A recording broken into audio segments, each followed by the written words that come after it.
somebody can only be here for 15 months.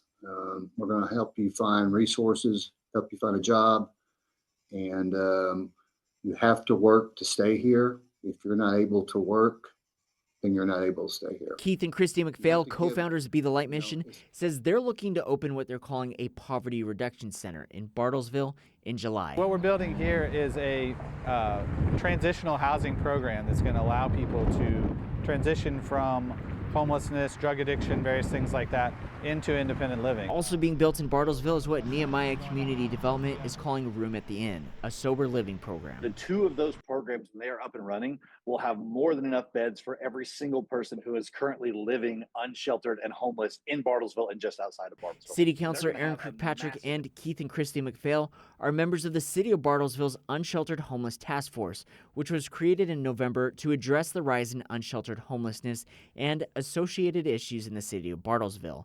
This task force determined that there are about 50 to 60 unsheltered individuals within the Bartlesville city limits, and that just outside the city limits, that number could double.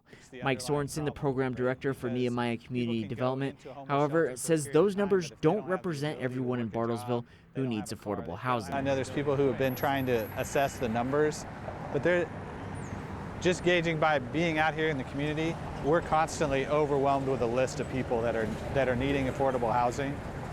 Our waiting list is really long over at the cottages, and we are continually getting calls from people that that say other places are full and there's no place for them. So I know there's a big need. Nehemiah Community Development currently offers affordable housing on 6th Street in Bartlesville, and the assistant property manager, Shelbie Spencer, says right now they have a wait list of 18 to 26 people, and that people have been waiting on that list for years.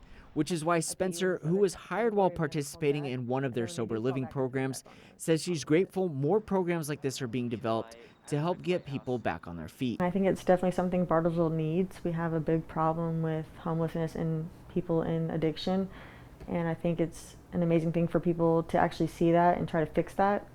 I think that's great. We'll have information on how you can support these programs on our website, KTUL.com. Brian Stockett, News Channel 8.